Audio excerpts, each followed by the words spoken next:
Donald Trump ने पूर्व Georgia congressman डग Collins को वेटरन्स अफेयर्स के सचिव के तौर पर नामित करने का ऐलान किया। नई श्रीलंकाई राष्ट्रपति अनुराकुमार दिस्सानायके की पार्टी ने एसनैप चुनावों में बड़ा जीत दर्ज की है। रॉबर्ट एफ कैनेडी जूनियर को डोनाल्ड ट्रंप ने नई कैबिनेट में हेल्थ सेक्रेटरी के लिए चुना, जिससे वैक्सीन कंपनियों के शेयरों में गिरावट आई। गुरु नानक जयंती पर 15 नवंबर 2024 को बैंक बैंड रहेंगे, जैसे कि आरबीआई के द्वारा घोषित किया गया है। गुरु नानक जयंती पर बीएसई और एनएसई 15 नवंबर को बैंड रहेंगे। किम जोंग उन ने आत्मघाती हमले की ड्रोन की मास प्रोडक्शन का आदेश दिया है। तेलंगाना सरकार ने दिलजीत दोसांझ के कॉन्सर्ट के आयोजकों को नोटिस भेजा है, जिसमें कहा गया है कि शराब, ड्रग्स और हिंसा को बढ़ावा देने वाले गाने नहीं गाए जाएंगे। एसबीआई ने 2024 में 1.25 बिलियन का लोन मांगा है, जो देश का सबसे बड़ा डॉलर डिनोमिनेटेड बैंक लोन बन सकता है। डोनाल्ड ट्रंप ने anti vaccine activist Robert F Kennedy junior को स्वास्थ्य सचिव के रूप में नियुक्त करने की घोषणा की। इलॉन मस्क ने अमेरिका के राष्ट्रपति चुनाव डोनाल्ड ट्रंप के साथ मिलकर ईरान के यूएन एम्बेसडर से मुलाकात की, ताकि तेहरान और वॉशिंगटन के बीच तनाव कम किया जा सके। ब्रिटिश हिंदुओं ने ऑक्सफोर्ड यूनियन के बाहर कश्मीर पर चर्चा के खिलाफ प्रदर्शन किया, जिसमें आतंकी संबंध वाले वक्ता शामिल थे। रॉबर्ट एफ कैनेडी जूनियर, जो एक जानी मानी वैक्सीन संदेहवादी हैं, को राष्ट्रपति चुनाव ट्रंप अमेरिकी स्वास्थ्य विभाग का प्रमुख बनाने की योजना बना रहे हैं। बॉम्बे हाई कोर्ट ने स्पष्ट किया कि नाबालिग पत्नी के साथ सहमति से यौन संबंध बलात्कार है और एक आदमी को उसकी पत्नी के द्वारा दर्ज की गई बलात्कार की शिकायत पर 10 साल की सजा बरकरार रखी। डोनाल्ड ट्रंप ने कहा कि उनकी सरकार रशिया यूक्रेन युद्ध खत्म करने और वेस्ट एशिया में शांति स्थापित करने पर ध्यान देगी। न्यूजीलैंड के पूर्व कप्तान टिम साउथी ने इंग्लैंड के खिलाफ टेस्ट सीरीज के बाद टेस्ट क्रिकेट से संन्यास लेने की घोषणा की।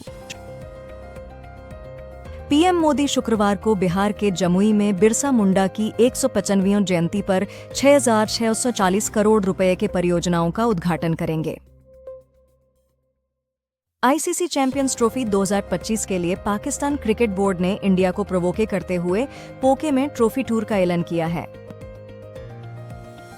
दिल्ली में बढ़ती हुई प्रदूषण के चलते सरकार ने प्राथमिक और माध्यमिक स्कूल बैंड कर दिए हैं।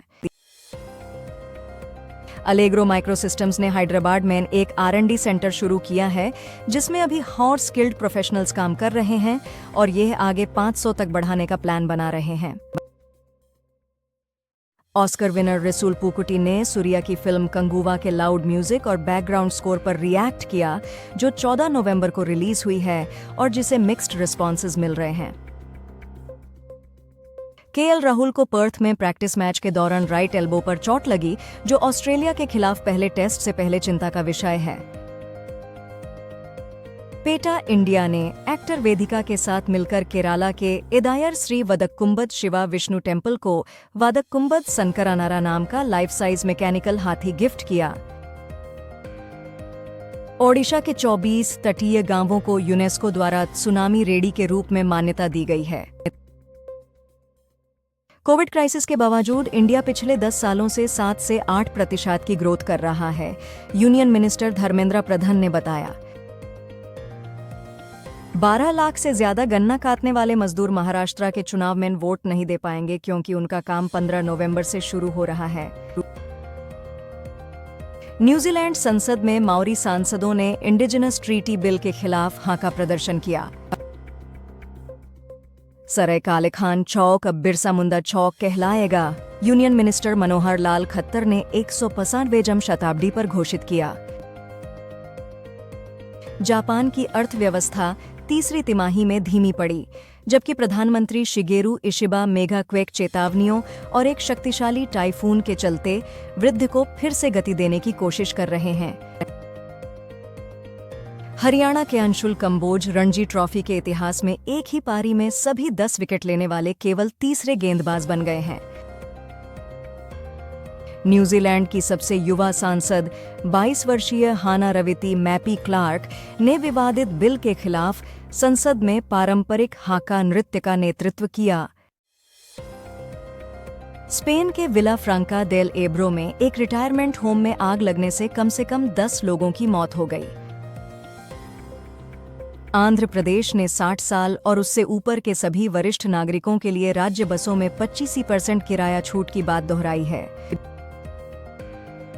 जापानी राजकुमारी यूरिको, जो युद्धकालीन सम्राट हिरोहितो की भाभी और सम्राट परिवार की सबसे बूढ़ी सदस्य थीं, 101 साल की उम्र में टोक्यो के अस्पताल में निधन हो गई। एनसीबी और गुजरात एटीएस ने पोरबंदर में मिलकर 500 किलो इलीगल ड्रग्स का जबरदस्त जब्त किया। अजित पवार ने कहा कि उनका पहले का बयान गलत था।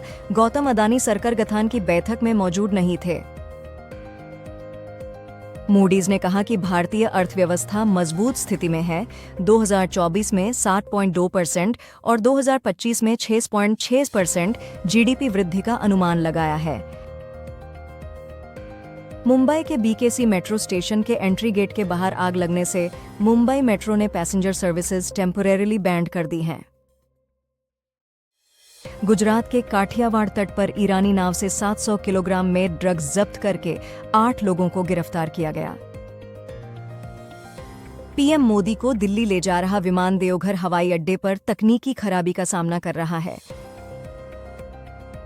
पीएम मोदी का विमान झारखंड के देवघर में तकनीकी समस्या का सामना कर गया, जिसके कारण उनकी उड़ान दिल्ली के लिए देर हो गई।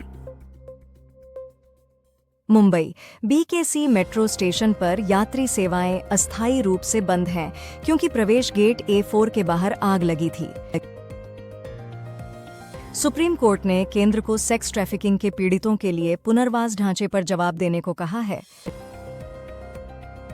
अमित शाह के हेलीकॉप्टर और बैग्स की जांच चुनाव आयोग के अधिकारियों ने महाराष्ट्र के हिंगोली में की। सुप्रीम कोर्ट ने केंद्र से पूछा कि क्यों मातृत्व अवकाश केवल 3 महीने से छोटे बच्चे को अपनाने वाली महिलाओं को ही मिल सके। चैंपियंस ट्रॉफी 2025 फरवरी में पाकिस्तान में होने वाली है और आईसीसी ने पीसीबी से कहा है कि वो पोकेमॉन ट्रॉफी टूर ना करे। अमित शाह ने राहुल गांधी को खुद वीर सावरकर और बल ठाकरे की तारीफ करने का चैलेंज दिया, कहते हुए कि अघाड़ी झूठों की फौज है। डाउनिंग स्ट्रीट ने यूके पीएम केयर स्टारमर के दिवाली रिसेप्शन पर नॉन वेज फूड और अल्कोहल सर्व करने के लिए ब्रिटिश हिंदूज की तरफ से ऑब्जेक्शंस पर माफी मांगी है। नेशनल ट्राइबल प्राइड डे पर पीएम मोदी ने जामुई, बिहार में 640 करोड़ के विकासी परियोजनाओं का इनॉग्रेशन किया। बेंगलुरु पुलिस कमिश्नर ने कहा कि वह सुप्रीम कोर्ट में कन्नड़ सुपरस्टार दर्शन को फैन हत्या मामले में दिए गए जमानत के खिलाफ अपील करेंगे।